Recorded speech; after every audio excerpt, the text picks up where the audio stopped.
Mulai. Bismillahirrahmanirrahim. Assalamualaikum warahmatullahi wabarakatuh.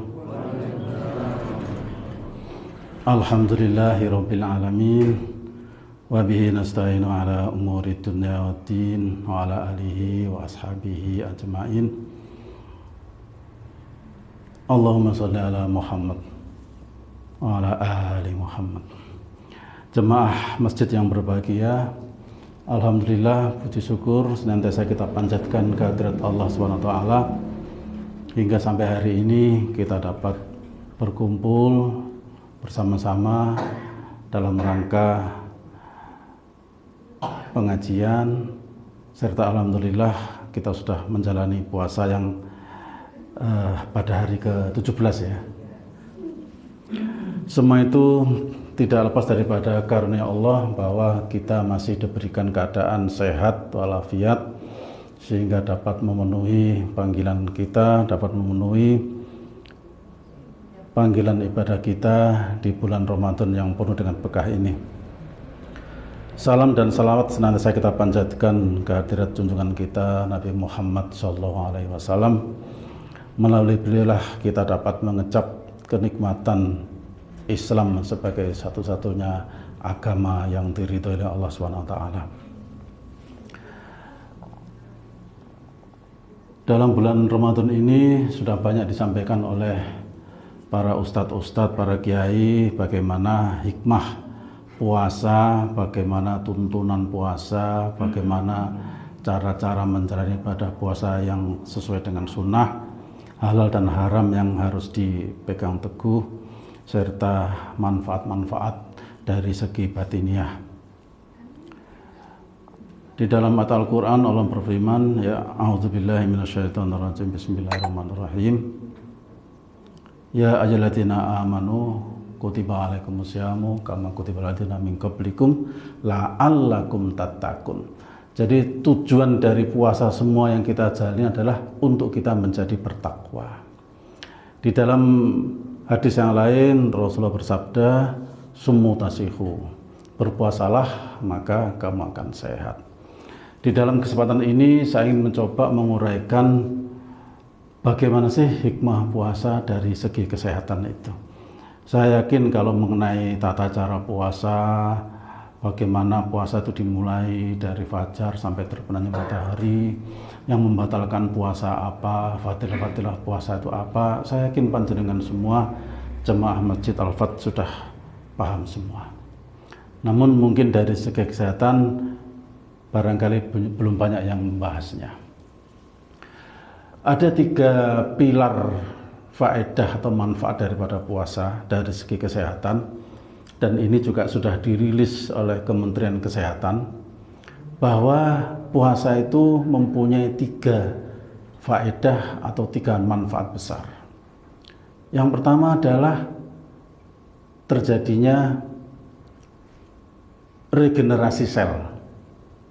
Yang dimaksud dengan regenerasi sel itu adalah bahwa pada waktu puasa itu terjadi pergantian sel-sel yang rusak, sel-sel yang aus, sel-sel yang sudah tidak banyak berfungsi, diganti dengan sel-sel yang baru, yang lebih poten, yang lebih kuat, yang lebih fresh, sehingga dapat menjalankan fungsi metabolisme di dalam tubuh dengan baik. Kemudian fungsi yang kedua adalah potensiasi. Artinya penambahan kekuatan kekebalan tubuh pada waktu seseorang itu menjalani puasa. Kemudian yang ketiga adalah terjadinya detoksifikasi. Jadi detoksifikasi itu adalah satu proses. Jadi detoksifikasi itu dari bahasa toksik. Toksik itu artinya racun.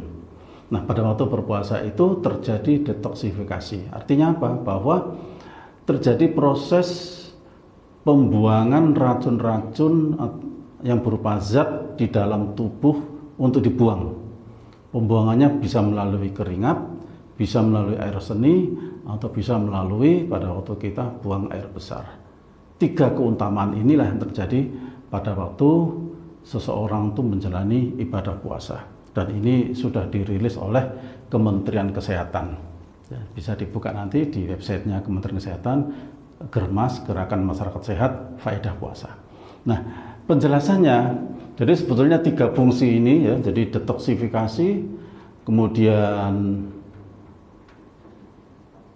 potensiasi, kemudian revitalisasi atau pembentukan sel-sel baru itu saling berkaitan. Nah, pada waktu kehidupan sehari-hari, seseorang itu setiap hari makan 3 kali, jadi per 8 jam, pagi jam 7, kemudian ditambah 8 kira-kira siang jam 2 jam 3, kemudian malam ba'da isya. Setiap hari makan lebih kurang 6 sampai 8 jam per kali. Di situ organ tubuh kita bekerja terus-menerus tanpa istirahat. Istirahat hanya pada waktu malam hari. Itu kalau orang itu malam tidur. Kalau tidak tidur, bergadang, itu akan terus bekerja organ itu. Nah, pada waktu bekerja itu, maka proses organ di dalam tubuh kita itu non-stop bekerja. Terjadi suatu proses di mana kalau itu mesin itu akan jadi overhaul, ya, terjadi aktivitas mesin yang berlebihan, yang pada satu saat dia harus diturunkan mesinnya itu. Kalau kita di dalam mesin otomotif industri, maka mobil itu ganti oli mungkin 2000 kilo sekali, atau 5000 sekali, atau 10.000 sekali. Nah, di dalam organ tubuh manusia juga begitu. Ada suatu masa di mana bahwa organ itu butuh istirahat. Nah, apa yang terjadi bila tidak ada istirahat sama sekali, tidak ada puasa, maka terjadi overhaul. Usus yang harusnya istirahat, dia akan bergerak terus selama 24 jam. Jadi kalau kita lihat bahwa ketika makanan itu masuk ke dalam tubuh, maka dia masuk ke lambung, lambung mengeluarkan HCl atau asam lambung. Nah, HCl ini yang akan mencerna nasi, daging untuk dihancurkan, jadi lembut. Nah, setelah dihancurkan oleh asam lambung, kemudian dia masuk ke dalam usus kecil. Di situ akan diserap. Nah, untuk bisa menyerap ini, maka usus harus bergerak. Jadi kalau kita lihat selang itu, maka gambaran usus itu seperti selang air. Tapi selang air yang digerakkan, bergerak terus. Nah, karena kalau tidak bergerak, dia tidak bisa menyerap sari-sari makanan. Nah, masuk usus halus, maka dia akan diserap. Yang vitamin A-nya diserap, masuk ke dalam darah. Vitamin B, lemak, protein, karbohidrat diserap dalam darah. Kemudian setelah semua sari makanan diserap, maka makanan ini masuk ke dalam usus besar. Usus besar harus bisa menyerap, maka dia harus bergerak. Kalau tidak bergerak, tidak bisa menyerap. Usus besar juga bergerak. Nah, itu adalah proses pencernaan terakhir kali.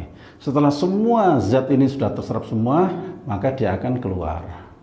Itulah yang disebut dengan proses detoksifikasi, membuang hal-hal yang tersisa di dalam tubuh kita, dibuang baik melalui air kencing atau melalui buang air besar.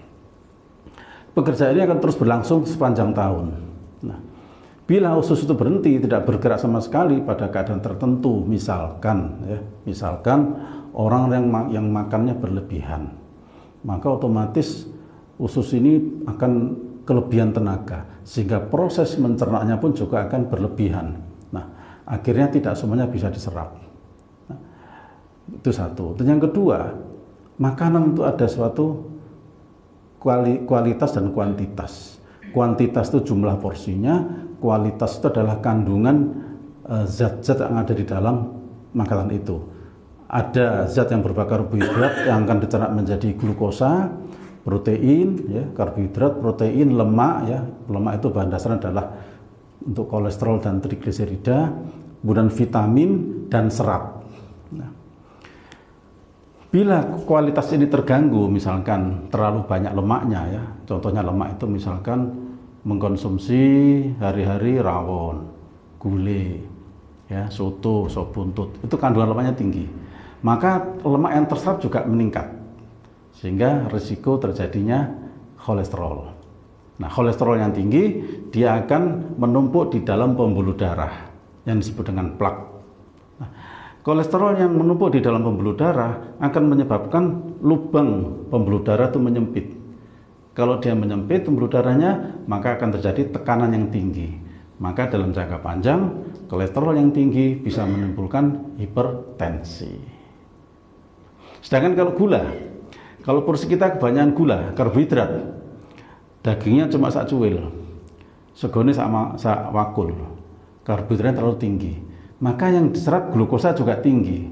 Efeknya apa? Terjadi hiperglikemia, gula darah di dalam tubuh meningkat. Resikonya apa? Insulinnya juga meningkat, karena insulin digunakan untuk proses mencerna glukosa. Insulin yang meningkat lama-lama akan menjadi diabetes. Nah, diabetes ya. Kemudian protein yang tertinggi, protein itu seperti daging ya. Pokoknya daging-dagingan, protein nabati juga ada, protein hewani juga ada. Tapi yang di sini yang sama masukkan adalah protein hewani. Protein yang tertinggi akan menyebabkan penumpukan protein di dalam darah. Maka di sini yang terserang adalah ginjal. Maka jangan heran kalau sering terjadi sekarang usia muda sudah terjadi gagal ginjal karena kelebihan protein yang tinggi. Jadi sebetulnya semua makanan itu adalah seimbang. Protein, karbohidrat, lemak, vitamin, dan mineral serta serat. Nah, itu keseimbangan. Di dalam salah satu sunnah dikatakan bahwa lambung itu ibaratnya adalah seperti balon. Sepertiga udara, sepertiga padat, makanan padat, sepertiga makanan cair. Jadi ada udaranya. Nah, kadang-kadang keseimbangan terganggu. Jadi sunatullah itu sebetulnya gampang. Kalau orang itu mengikuti sunnah, pasti selamat. Pasti selamat. Keseimbangan tadi, lambung, sepertiga, itu kan sunatullah. Tapi kalau sunatullah itu nggak diikuti, sunnah Nabi nggak diikuti, pasti nggak selamat. Pasti dah. Ya. Misalkan sepertiga makanan padat, sepertiga makanan cair, sepertiga udara. Begitu nafsunya makan, sahabat makan banyak, sepertiga udara diisi makanan padat semua, nggak ada udaranya. Maka ketika sholat gelegen, nah ya pernah menjalani ya, sholat ruku gelegen. Karena pada waktu sujud, bisa keluar cairan lambung. Pernah ngalamin enggak? Pernah ya Bapak Ibu ya? Pada waktu sujud, rasa pahit. Itu cairan lambung keluar. Kenapa? Kepadatan. Kok habis diisi. Nah, akhirnya pada waktu sujud itu kan gini ya, gravitasi ya, lambung di atas. Akhirnya dia keluar. Nah, itu kalau di gate nopo begitu, biar itu keluar. Tapi kan diempet, akhirnya keluar panas-panas ya apa gitu ya. Itu proses alamiah. Itu sudah melanggar sunatullah. Makanya kita orang Islam itu nikmat banget. Menjalani sunnah itu pasti menguntungkan, tidak akan merugikan, pasti menguntungkan. Menguntungkan dari segi jasmani, jelas badan sehat. Menguntungkan dari segi rohani, dapat syafaat, pahala. Untungnya double. Tapi saya sudah begitu, Ustadz, saya makan saya jaga, terus kok masih sakit? Ya sakitmu adalah kafaroh. Lo enak tau orang Islam itu ya. Sakitnya kafaroh, wis loro dadi kafaroh. Iku ngono dosa-dosamu menjadi kafaroh, digugurkan. Sehingga nanti kalau mati, resik. Kenapa kok resik? Biar loro, terus ikhlas deh, sabar, hilang dosane. Itu keuntungan kalau kita menjalankan sunnah Rasul itu. Nah, kelebihan makanan yang berlebihan itu ya, jangan heran ya sekarang ya. Jadi saya sebagai dokter ini sudah lebih dari 30 tahun. Zaman saya dulu atau masih muda, era tahun 1900-an ya, 95, 97, 2000, stroke itu masih usia di atas 50 tahun. Darah tinggi orang-orang dan usia di atas 50 tahun. Stroke, serangan jantung di atas 50 tahun. Sekarang umur 25 tahun sudah darah tinggi. Umur 25 tahun sudah kena stroke, sudah kena kencing manis. Kenapa? Pola makan. Pola makan. Kita menyadari bahwa sekarang ini anak-anak muda kita itu rajin-rajin buka HP ya. Rajin kan buka HP ya. Saya kadang-kadang kalau guyoni anak-anak itu, aduh rajinnya ya, baca Al-Quran digital ya. Kelihatannya ini, wah Al-Quran digital. Baru dikinceng game di sini. Game, chatting, dan lain-lain. Tidak ada manfaatnya. Zaman dahulu kita kalau puasa sering tadarusan, masih muda-muda gini, kalau habis tarawih kita tadarusan di anak muda-muda seperti saya dulu, tadarusan di masjid. Untuk ada apa itu yang namanya puluran itu ya, malam ganjil tuh datang tumpengan, wah seneng makan. Malam ganjil tuh mesti banyak karena ada tumpengannya. dikirim giliran, tumpengan, seneng. Gak tahu sekarang di Masjid Al-Fat ada nggak itu? Jadi sedekah. Jadi orang malam ganjil tuh malah banyak. Sing akeh arek nom-nome zaman dulu. Lah saiki malam ganjil ngabuburit di mana, nongkrong di mana, di kafe, megang HP semua. Alhamdulillah di kafe kok megang HP. Saya kira itu buka digital Al-Qur'an. Ada Al-Qur'an digital kan ada di sini. Jadi HP ini bisa plus bisa min. Kita mau buka tafsir Al-Qur'an di HP bisa. Buka tafsir Riyadhus Shalihin di HP bisa. Bisa semuanya. Jadi enak ada ngaji. Di kereta api kita bisa buka tafsir Ibnu Katsir bisa. Di kereta api di bis bisa. Tapi bisa juga kita buka game di sini bisa, yang buka chatting, Facebook, semuanya ini sekarang tergantung kita. Jadi kita tidak bisa menyalahkan produk IT, tapi bagaimana kita mengontrol. Nah, kembali kepada faktor pola makan. Makanya Al-Quran ya Allah bersama Rasul-Rasulnya itu sudah memerintahkan berpuasalah kamu supaya sehat. Kenapa? Nah, bahwa pada waktu puasa itu dimulai dari terbitnya matahari sampai terbenamnya matahari kira-kira 12 jam ya, kira-kira ya, jam 5 sampai jam 6 mungkin ya, 7, 12 jaman. Nah, pada waktu kita berpuasa memang awalnya itu sulit, bingung, gelisah, ya kan? Gelisah kan, bingung, mules, ngantuk, pokoknya gak enak kabeh. Sehari, 2 hari, 3 hari. Setelah seminggu, jangan rasakan sekarang terasa nikmatnya kan, nikmat. Nah, kenapa? Pada waktu minggu-minggu pertama itu sebetulnya adalah terjadi suatu proses detoksifikasi, pembuangan racun dan pembentukan sel-sel baru, reorganisasi sel-sel baru. Pada waktu berpuasa, karena tidak ada makanan yang masuk, maka asam lambung produksinya menurun. Karena asam lambung itu akan meningkat kalau dia ada makanan, satu. Yang kedua, asam lambung akan meningkat bila seseorang itu terjadi faktor emosional, stres. Makanya ini pasti ibu-ibu itu pasti banyak sakit mah. Ya, betul ibu-ibu. Banyak sakit mah ya.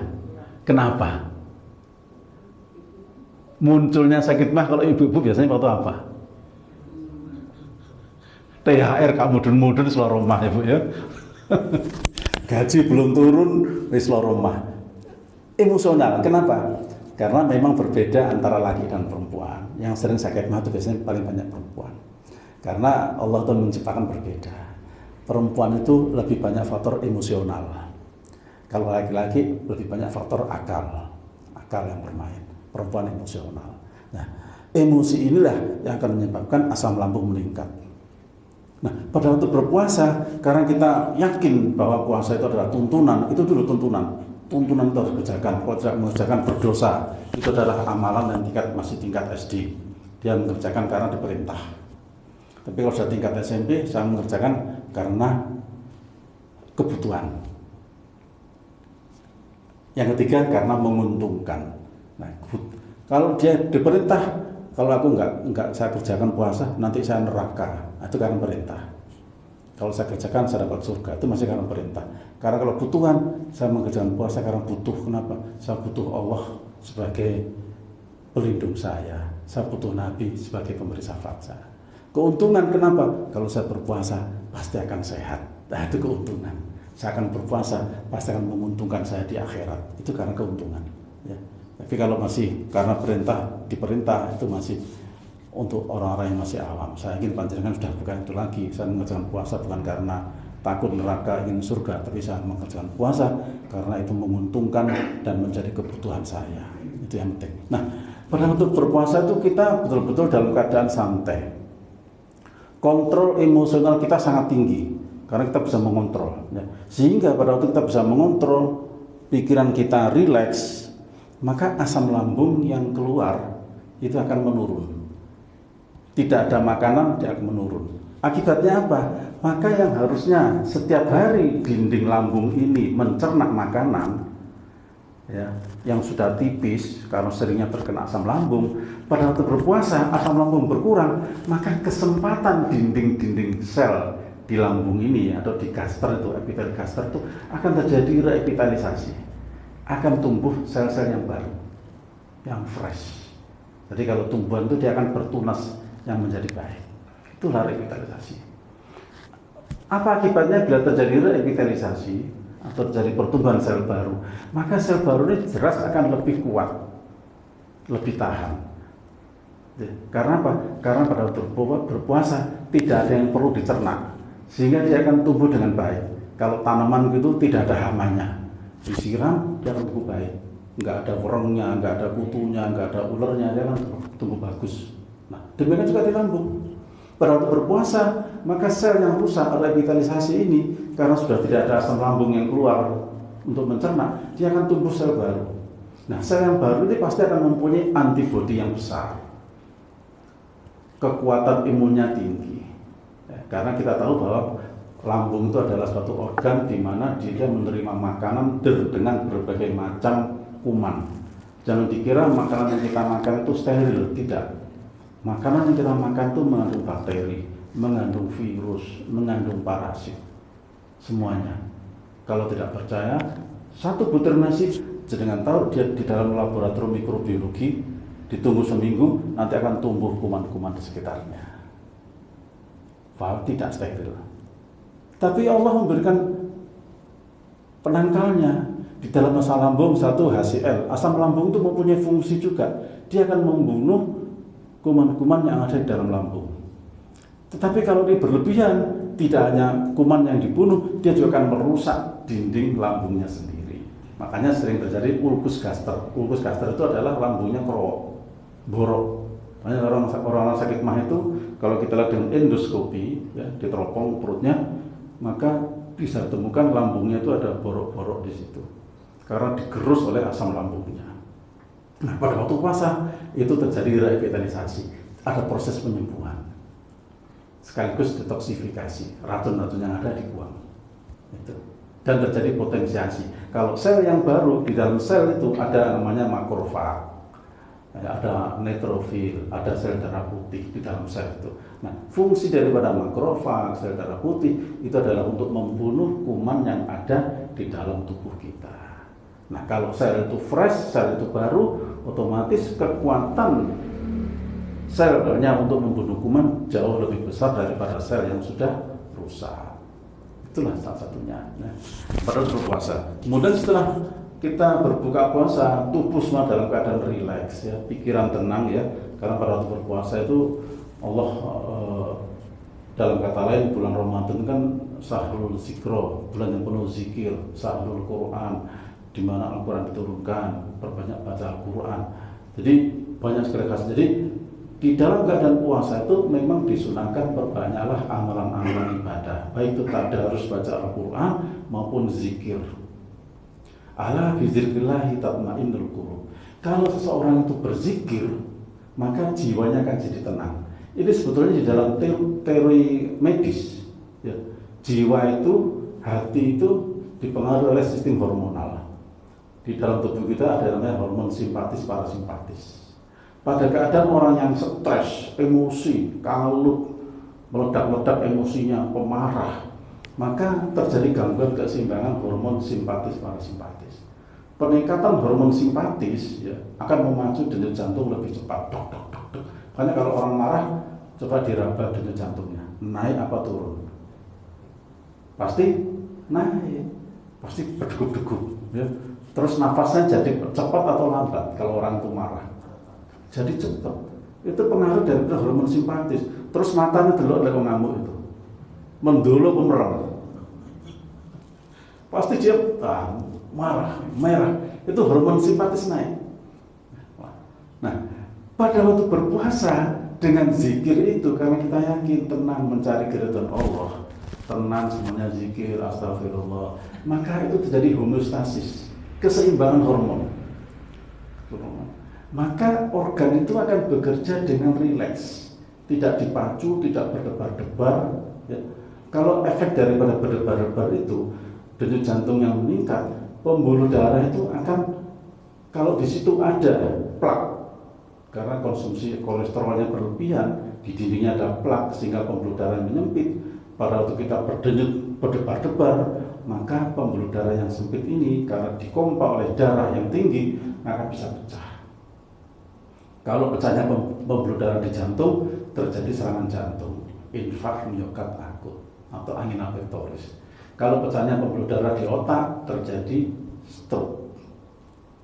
Maka puasa ini survei membuktikan, saya sudah 30 tahun jadi dokter, kalau bulan puasa itu pasien yang sakit sedikit. Di tempat praktek kunjungan pasien menurun, di poli menurun, gue cari pasien-pasien yang kontrol, menurun semua. Otomatis pendapatan dokter juga menurun. Pasien dididik. Itu hikmah, tidak bisa kita pungkiri. Tidak bisa kita pungkiri. Kalau bulan puasa itu orang sakit sedikit, tidak percaya, tanya ke dokter yang lain. Kenapa? Itu loh membuktikan bahwa Rasulullah itu benar. Berpuasalah kamu akan sehat. Sehat. Nah, setelah kita berpuasa 12 jam, pada waktu buka, Rasul mencontohkan, awalilah buka dengan makan kurma. Kenapa bukan makan gula? Kenapa bukan minum susu? Kurma. Kenapa bukan minum air gula? Beda kurma dengan air gula. Karena kurma itu kadar glukosanya adalah multi kompleks. Dengan kalau glukosa itu sederhana. Artinya gini, kurma itu kenapa disebut gulanya kompleks? Karena begitu kita makan, dia ada gulanya, tapi gulanya itu dikeluarkan sedikit demi sedikit. Dia pelan, naik sedikit, naik sedikit, naik sedikit, naik sedikit. Tapi kalau air gula, begitu diminum, kadar gula dalam tubuh langsung naik, set. Apa dampaknya? Metabolisme gula di dalam tubuh itu diatur oleh insulin. Nah, dalam keadaan puasa, terus kita minum air gula atau yang manis atau kolok, mana kolok ya? Atau kolok ada santan ya? Ada santannya. Santan termasuk kolesterol, ya? Kolesterol nabati ya, lemak nabati. Ada gulanya. Pada kita makan itu, gula langsung naik, set. Nah, otomatis insulin akan mengejar, set. Nah, insulin itu diproduksi oleh pankreas. Kita tahu bahwa pada waktu puasa semua dalam keadaan rileks. Ibaratnya orang tuh lagi lunggu-lunggu, santai duduk. Begitu ada musuh datang langsung dia lari. Nah, gula yang kita minum langsung menaikkan gula dalam darah, maka akan dikejar oleh insulin dengan cepat. Nah, ini otomatis akan menyebabkan kerja pankreas jadi lebih berat. Itu kalau kita minum air gula. Tapi kalau makan kurma, maka gulanya naik pelan-pelan, naik 10, 20, 30. Sehingga pankreas yang tadi dalam keadaan puasa, dalam keadaan duduk manis, dia kerjanya juga pelan, insulin naik sedikit, terus tadi naik sedikit, naik sedikit. Jadi ada proses adaptasi. Otomatis kerja pankreas akan lebih baik. Bagaimana rasanya kalau orang duduk santai, tahu-tahu belayu, buat rasanya biar mos-mosan.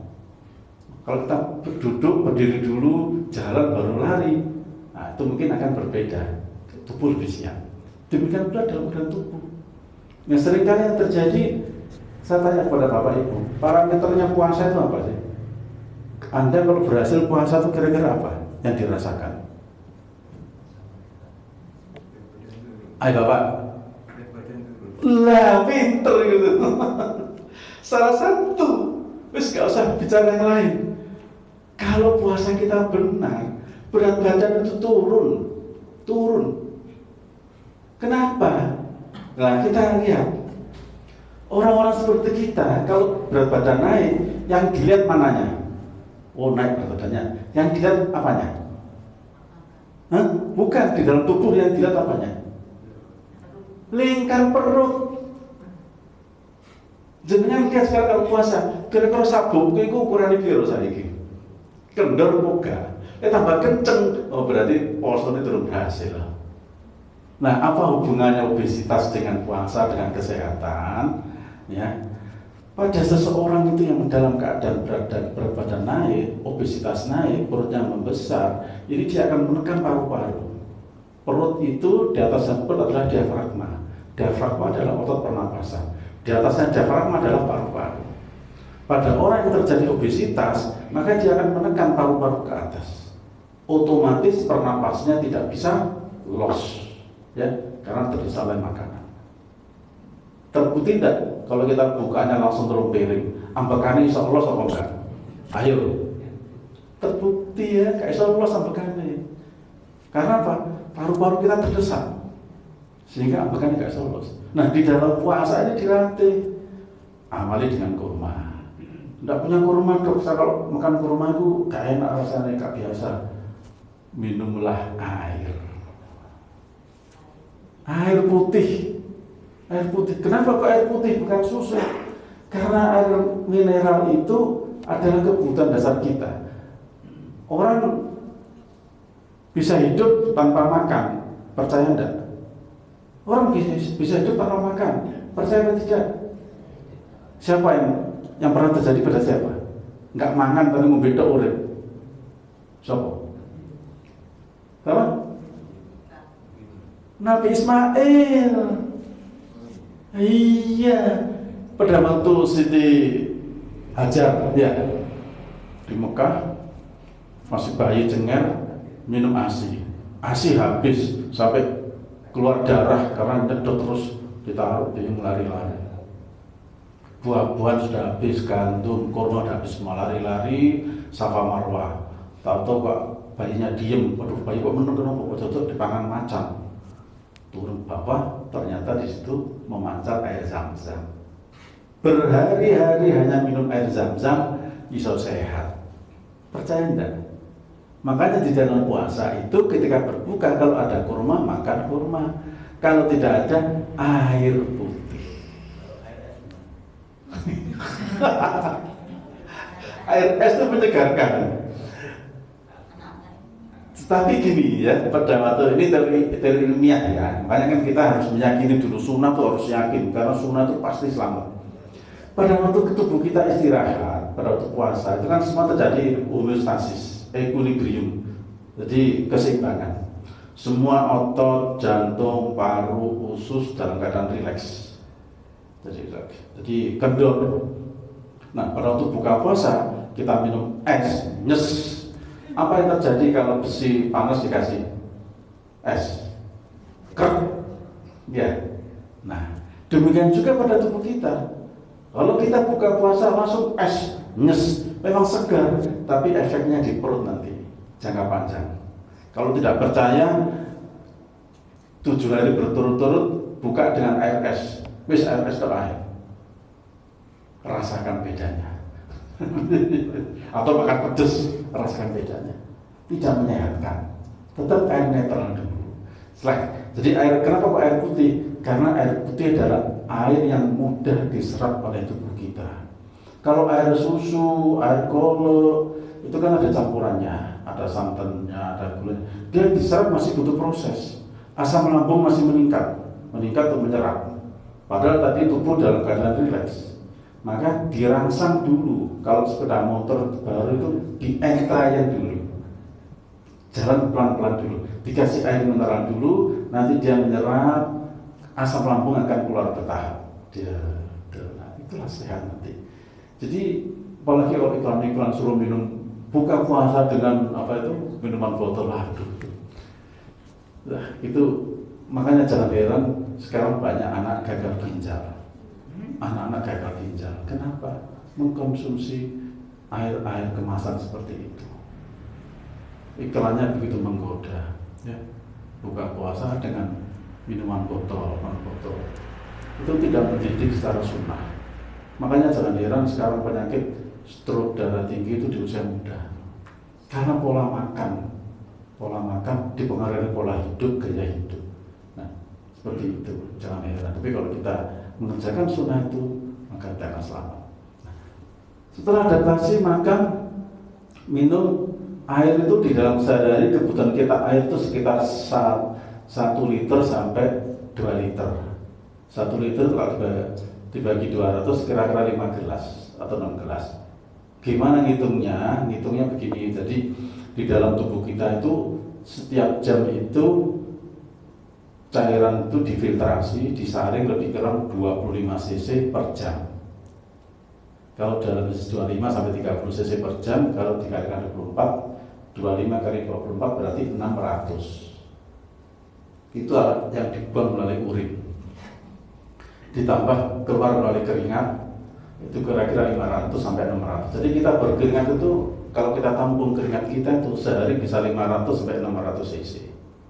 Dari kencing 500 atau 600, dari keringat 600 ditambah 1200.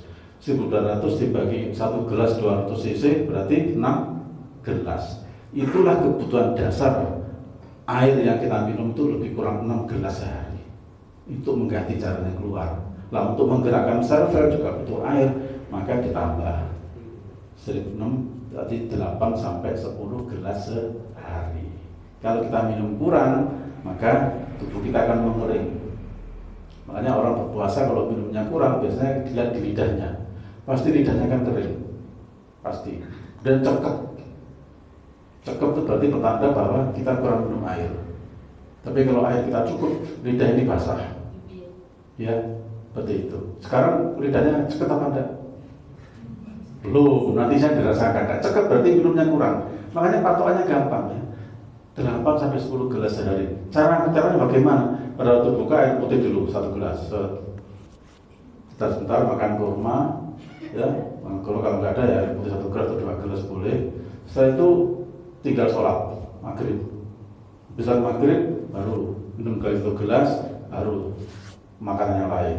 Kolak, es, apa es? Es itu setelah air putih.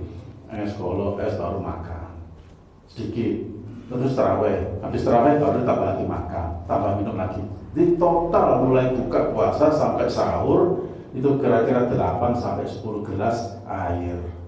Itu kalau air putih ya.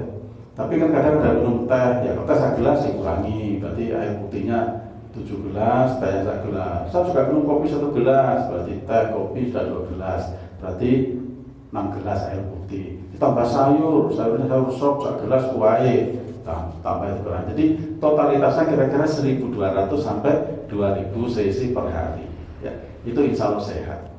Ya, tidak makan kuat minum air putih, tetap kuat. Ya, karena tanpa minum orang akan mati, tanpa makan tidak akan mati. Ya, itulah kalau kita kerjakan tiap hari maka akan sehat. Nah, pada waktu berpuasa, makanya sekarang orang-orang yang berpuasa, napas panjenengan sekarang tuh lebih longgar enggak rasanya? Coba begini. Tarik nafas. Lebih longgar enggak rasanya? Lebih longgar kan? Kenapa? Karena perut kita kosong. Otomatis kalau orang berpuasa itu juga bisa mencegah penyakit paru-paru.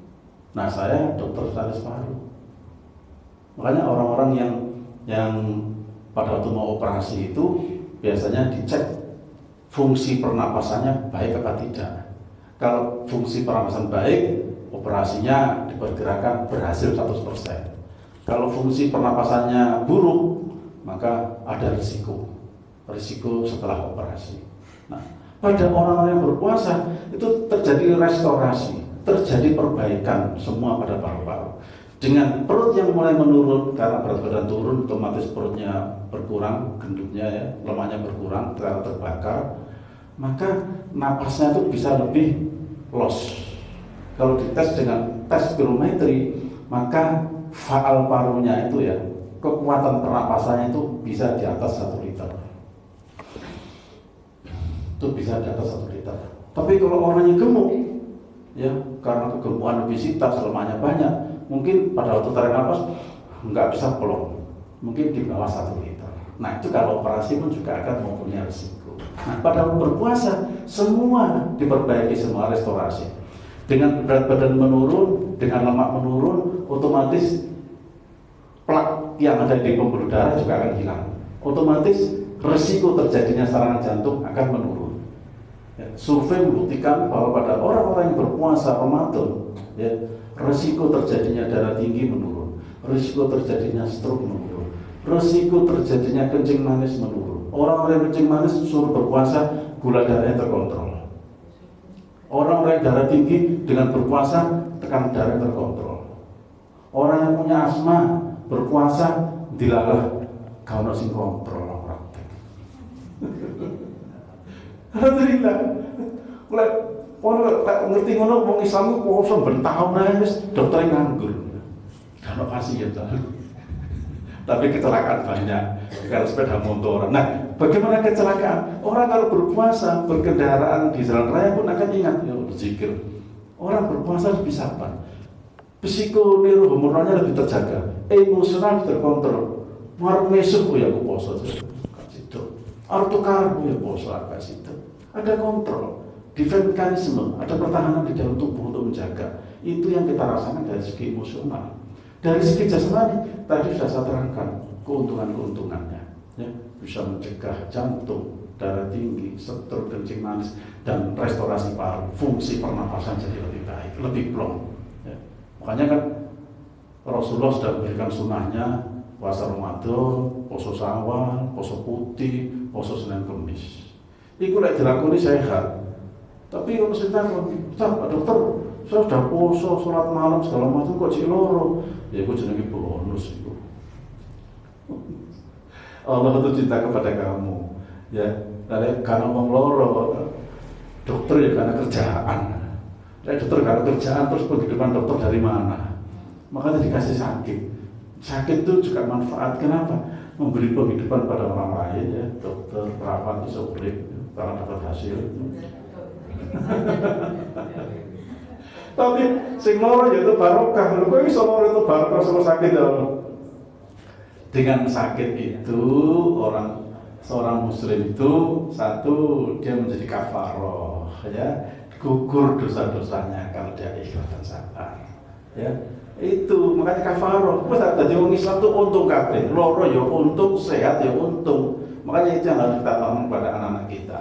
Mulai sekarang anak kita harus mulai belajar sunnah-sunnah Rasul itu. Ya, makan minum dijaga. Karena semua penyakit itu sumbernya dari mulut, dari penglihatan dan mulut. Nah, mulut ini yang tidak terjaga akan menjadi penyakit. Ya, itu ditonton oleh orang Islam dan sekarang ditiru. Semua umat lain ada mulai puasa, tapi puasanya beda. Ada yang puasa tidak makan daging, ada yang puasa cuma berapa jam nanti makan ini, jadi beda-beda. Tapi yang paling sempurna dalam puasanya umat Islam, paling sempurna, tidak ada yang mengalahkan, dan semua sudah mengakui bahwa orang puasa itu pasti sehat. Cuma tergantung hidayah. Kalau hidayah turun, maka orang-orang itu bisa masuk Islam semua. Itu. Tapi itulah hidayah itu mahal. Panjenengan sudah dapat hidayah ini, disyukuri nikmatnya. Wis pokoknya melo Islam itu pasti benar. Ikuti sunnah pasti benar. Kira-kira demikian Bapak Ibu sekelas mengenai berapa jam Pak ceramahnya? Sudah cukup ya. Mungkin ada yang kita diskusi tanya jawab, mumpung kita ketemu. Mudah-mudahan tanya jawab ini bisa manfaat. Saya persilakan kalau ada yang tanya. Monggo. Biasanya ibu-ibu senakon nih. Nggih, monggo silakan Pak. Kami sekarang kan alhamdulillah masih menjalani Ramadan. Nggih. Kalau untuk melaksanakan sunnah Rasulullah yang Senin Kamis itu apakah harus full atau enggak? Maksudnya Senin Kamisnya? Iya. Ya tergantung kemampuan. La yukallifullahu nafsan illa wus'aha. Allah tidak membebani kamu itu melebihi kemampuan. Saya bisa Senin Kamis Pak Dokter, tapi tidak bisa seterusnya. Tidak apa-apa kerjakan. Puasa Nabi Daud juga boleh. Senin, Rabu, Jumat, Senin, Rabu, Jumat, Senin, Rabu, Jumat, Senin, Rabu, Jumat. Boleh, Nabi juga boleh. Kayak mampu. Ya. Senin Kamis boleh. Terus puasa mutik boleh. Terserah pilihannya. Tapi paling tidak di dalam kita melakukan puasa itu ada restorasi. Restorasi artinya perbaikan dalam tubuh kita. Kita harus yakin itu. Salah satu contoh ini pengalaman pribadi saya pada waktu saya kena COVID. Satu pas kemarin rame-ramenya Delta itu, saya terjadi desaturasi. Oksigen saya cuma 88. Saya disuruh anak saya ngamar, enggak mau ngamar. Kayak ngamar kayak enak, kayak zombie kopi orang. Jadi sambil sakit terus guyon kan. Kayak minum kopi ya oleh ngamar. Akhirnya kan enak ngecong di 88. Panas tinggi, saya cuma minum air putih hangat, tidak bisa punya. Terus saya dapat saran dari teman, coba dokter minum habatus sauda. Habatus sauda saya tidak kuat. Jadi kalau saya pernah minum habatus sauda yang kapsul, perut saya tidak kuat. Ada yang tetes Pak dokter, oh tetes, nyoba tetes. Saya cuma berdoa, saya yakin bahwa sunnah Rasul itu benar. Saya yakin. Habatus sauda kan termasuk salah satu pengobatan Nabi, Tibun Nabawi. Bismillah, saya teteskan 5 tetes. Panas ini, panas. Bisa paginya plong. Loh kok enak ya? Wah bener ya. Betul. Rasulullah itu bener. Tetes. Akhirnya saya berikan sehari 3 kali 5 tetes. Oksigen saya langsung naik di atas 90%, 95% dari 88. 88 itu kalau orang cemas bisa mati. Nah, saya nggak ada rasa cemas. Jadi saya cuma berdoa gini, ya Allah, kalau aku pancen mati, wayang mati. Saya minta rahmatmu aja. Kenapa? Nah aku sholat terus mesti khusyuk. Aku puasa terus mesti buat tompo, jaga maksiate. Wis aku delok rahmatmu ya aku mati. Minta rahmatmu doa. Terus ndonga ngetesi apa tuh sadar tidaklah waras. Itu yang menambah keyakinan saya bahwa apa yang diperintahkan oleh Rasulullah itu pasti benar. Cuma kadang kita masih kurang mengkaji. Kita belum banyak mengkajinya. Itu yang harus kita yakini. Terus menguntungkan. Jadi puasanya begitu. Monggo terserah. Yang penting dalam kita menjalankan itu ada saat-saat kita berpuasa supaya terjadi restorasi, supaya terjadi perbaikan di dalam organ kita. Itu. Nggih, Pak ya. Monggo. Ada lagi yang tanya? Monggo, Bapak. Kalau berpuasa meningkat. Punya asam lambung.